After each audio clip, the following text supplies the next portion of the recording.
आज हम बात करेंगे प्रधानमंत्री मोदी जी द्वारा दिए हुए भारतीय जनता पार्टी की राष्ट्रीय कार्यकारिणी के अंतिम सत्र के भाषण की। इस बात को 3-4 दिन हो गए हैं और आरंभ में जो रिपोर्ट्स आई थी बहुत स्पष्ट नहीं थी, तो इसलिए मैंने ये उचित समझा कि इसके बारे में पहले थोड़ी प्रतीक्षा कर ली जाए और जब उसका विवरण और उसकी जो व्याख्याएं हैं वो कुछ और उपलब्ध हो जाए तब उसके बारे में बात की जाए। तो अब काफ़ी कुछ पता चल गया है और ये भी पता चला है कि उसमें जो एक बात कही, जो पहले थोड़ा सा मैं बता दूं जो जो पता चला है उसके बारे में कि प्रधानमंत्री मोदी ने उस भाषण में क्या कहा। पहले तो उन्होंने ये कहा कि जो हिंदुत्व की जो विचारधारा है वो अपने सैचुरेशन पॉइंट पर पहुंच गई है और अब आगे हिंदुत्व के आधार पर जो हमारा वोट है वो बढ़ने की संभावना कम है। ऐसा उन्होंने क्यों कहा, उसका उदाहरण देते हुए उन्होंने कहा कि जो हिंदुत्व का कोर एजेंडा था वो था राम मंदिर और धारा 370, और वो दोनों हमने चूंकि कर दिए हैं इसलिए अब हिंदुत्व के लिए कुछ करने को बचा नहीं है। और अब हमें जो दूसरे समाज के अंग हैं, विशेषकर से जो माइनॉरिटीज़ हैं और जो मार्जिनलाइज्ड सेक्शन है, जो कोने में पड़े हुए लोग हैं, उन तक हमें अपनी आउटरीच बढ़ानी चाहिए। वैसे ये देखा जाए तो सिद्धांत रूप में इसमें कुछ भी गलत नहीं है, लेकिन फिर उसके बाद में जो उसकी व्याख्या की गई और जो उसके डिटेल्स बताए गए वो जो है वो इस पूरी जो धारणा से कुछ मेल खाते हुए मुझे विशेष नहीं लगे। मैं आगे बताऊंगा कि मेरे इस पर क्या रिजर्वेशंस हैं। तो जो बात बताई गई उसमें ये कहा गया कि आप लोग जो है वो पसमानदा मुसलमानों को आप आउटरीच करें, आप चर्चेस में जाएं, जो संडे मास और गैदरिंग होती है उसमें उस समय आप चर्चेस पर जाइए। और फिर कहा गया कि भाई वाल्मीकि और कबीर मंदिर इत्यादि ये सब, खैर उसमें तो कोई किसी प्रकार की विशेष बात है नहीं, क्योंकि कबीरपंथी, वाल्मीकि ये सब तो हमारे समाज का ही अंग है। अब जो बात कही गई विशेषकर से पसमानदा के बारे में और चर्चेस के बारे में, उसके बारे में हम अभी बात तो करेंगे। फिर उसके कुछ टैक्टिक्स भी बताई गई कि साहब कि किस तरह से आप कर सकते हैं, और उसमें एक बात जो बताई गई वो ये कहा कि आप लोग जो है वो सूफ़ी नाइट्स जो है वो मनाएं। तो सूफ़ी नाइट्स मनाने से आपको ये जो पसमानदा और जो ये मुस्लिम प्रोफेशनल्स और इंटेलेक्चुअल्स हैं इनको आपको पास लाने में बड़ी आसानी होगी। ये कहने के साथ साथ ये भी कहा कि भाई कि फिल्मों पर और दूसरे धर्मों पर टिप्पणी करने से बचे इत्यादि इत्यादि। चूँकि ये पूरी जो राष्ट्रीय कार्यकारिणी की जो वैलेडिक्टरी स्पीच थी वो भारतीय जनता पार्टी के सदस्यों के लिए थी, तो इसमें वैसे तो देखा जाए कि ये पूरी तरह पार्टी का इंटरनल मामला है, लेकिन इससे जो बातें स्पष्ट होकर आती हैं वो ये दिखाती हैं कि मोदी जी का जो फॉर्मूला है, विशेषकर जो पसमानदा के बारे में है और जो चर्च के बारे में है और जो उनका जो फार्मूला सूफियों के बारे में है, इसके बारे में मुझे अवश्य टिप्पणी करनी है। और वो टिप्पणी इसलिए करनी है कि ये जो पूरा का पूरा जो पसमानदा विमर्श जो है इसको हवा जयपुर डायलॉग्स ने ही दी थी, आपको ध्यान होगा। और पसमानदा जो है उसका इशू जो है और उसकी जो लड़ाई है वो अशराफ से है। तो ये आपने कहा कि भाई पसमानदा को करिए, साथ में आपने प्रोफेशनल इंटेलेक्चुअल जोड़ दिया गया, तो इंटेलेक्चुअल की सारी ठेकेदारी आपको ज्ञात होना चाहिए कि मुस्लिम समाज में सारी ठेकेदारी इंटेलेक्चुअल की या इंटेलेक्चुअलिज्म की ये तो अशराफ के पास ही है। तो ये जो आपने कॉन्ट्राडिक्टरी बात कही है उसके बारे में मैं बिल्कुल आश्वस्त नहीं हूँ कि आप पसमानदा विमर्श को या जो पसमानदा सरोकार हैं उनको किसी भी तरह से समझ पाए मोदी जी, और कहीं ऐसा ना हो कि ये वो वाली बात हो जाए कि आधी छोड़ पूरी को धावे और आधी रहे न पूरी पावे। पहली बात तो ये है कि जो आपने हिंदुत्व के सरोकारों को केवल राम मंदिर और 370 तक लिमिट कर दिया, ऐसा तो है नहीं। जब हिंदुओं ने आपको वोट दिया 2014 और 2019 में, और आपकी खाली अकेले आपकी पार्टी को और आपके गठबंधन को 45% तक पहुंचा दिया, आपकी पार्टी को अकेले 38% वोट दे दिए, तो वे केवल इसलिए तो वोट दे नहीं रहे थे कि आपने 370 के बारे में, यूसीसी के बारे में और राम मंदिर के बारे में कहा हुआ था, और बाकी आपने यह कह रखा था कि इसके आगे हम और किसी बात को जो है वो हिंदुत्व का सरोकार मानते नहीं हैं। क्योंकि जो भी स्पीचेस दी गई थी उस समय, हो सकता है आपने अपने मैनिफेस्टो में न लिखा हो और आज आप कह दें कि भाई देखिए कि हमने तो इसके अतिरिक्त हिंदुओं को उनके सांस्कृतिक धरोहर के लिए, उनकी सांस्कृतिक थाती के लिए और कुछ तो बताया नहीं है, हमने तो इन 3 कार्यों को ही बताया है। तो अगर इन 3 कार्यों को ही बताना होता तो मोदी जी हमें ये बताएं कि अभी आपने जो वो पंच प्रण, जिनको आप बार बार पंच प्राण कहते हैं, वह क्या है, उसके जो पॉइंट हैं नंबर 2, 3 विशेषकर से, यानी एक तो गुलामी की मानसिकता से मुक्ति की आप बात करते हैं, ये आपने लाल किले की प्राचीर से कहा है। दूसरी बात आप जो है वो विरासत की बात करते हैं, तो वो विरासत क्या है, किस विरासत की बात करते हैं? क्या आप उस विरासत की बात करते हैं जिसके बारे में सुधांशु त्रिवेदी जी उस दिन कह रहे थे कि माता भूमि पुत्रो अहम पृथिव्या? क्या हम भारत माता के सपूतों की बात करते हैं, या कि इस व्यक्ति की बात करते हैं जिसको यहाँ पर भारत भूमि का पिता बना दिया गया है कुछ लोगों द्वारा, क्योंकि उस पिता का हिंदुओं के सरोकारों से किसी भी प्रकार का सरोकार नहीं है। गांधी की विचारधारा इस देश में समाप्त प्राय तो है ही, यह हमारा निश्चित मत है और यह हमारा भी प्रण है। यानी हम जयपुर डायलॉग्स की तरफ से बोल रहे हैं कि यह हमारा प्रण है कि गांधी के विमर्श को हम इस देश में पूरी तरह से समाप्त कर देंगे, क्योंकि गांधीवाद का वध हुए बिना इस देश में हिंदू बच नहीं सकता। और ये जो बेमेल की खिचड़ी है कि एक तरफ तो हम ये कहें कि साहब कि ये हिंदू राष्ट्र है, अभी हमारे परम पूजनीय सरसंघ चालक जी ने ये कहा कि भाई ये हिंदू राष्ट्र है और यहाँ हिंदुओं के सरोकार हैं और सुप्रीमेसिज्म है।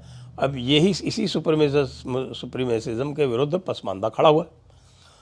पसमानदा से आपको यदि ये कहना है, जैसा जब जयपुर डायलॉग्स ने सबसे पहले पसमानदा संवाद आरंभ किया तो पसमानदा से क्या पूछा, जो हमारा पहला पसमानदा संवाद है वो ये हमने लिखा था, उसमें वो ये था कि पसमानदा की जंजीर है तकलीद।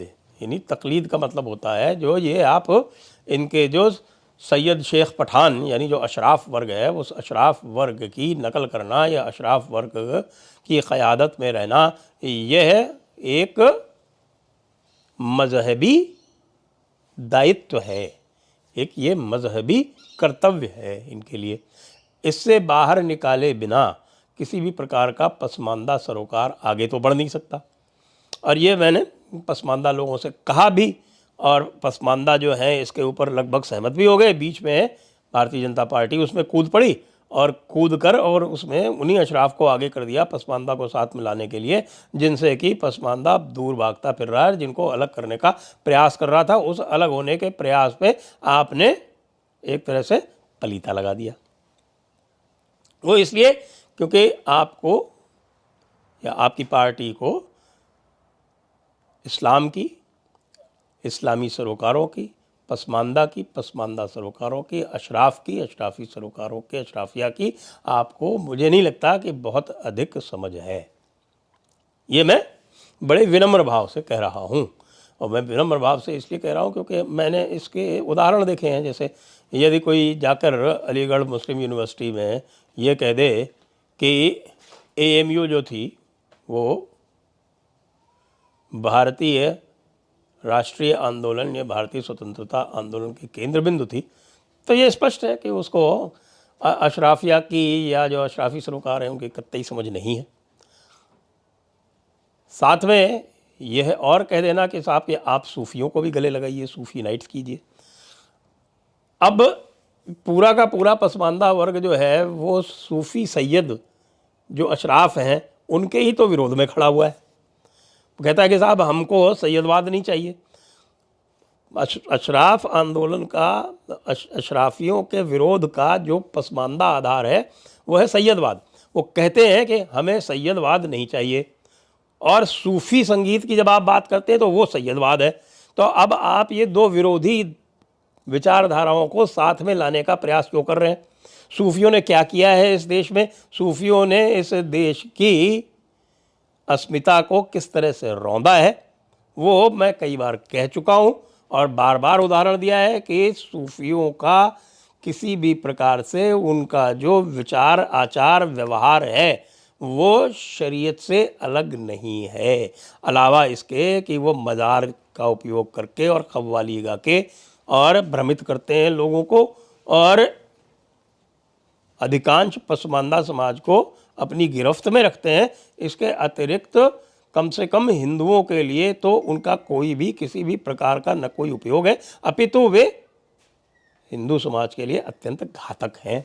जैसा कि हम देख चुके हैं, पाकिस्तान का जो पूरा का पूरा मूवमेंट था वो इन्हीं सूफियों ने चलाया, और अब आप कह रहे हैं कि साहब के इन सूफियों को गले लगाओ, और आपके लोगों से कह रहे हैं।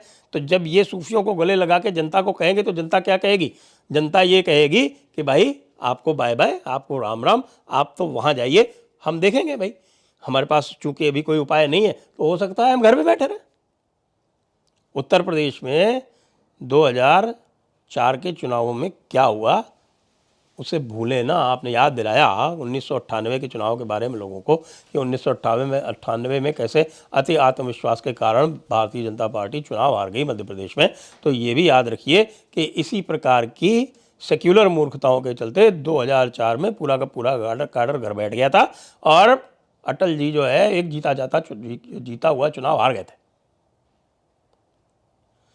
तो इसलिए मोदी जी ये जो आपने जो बताया है और जो चर्च के विजिट के लिए बताया है, तो आप कभी चर्च को भी तो बता दें कि वो जो है वो हिंदुओं को कन्वर्ट करना बंद करें।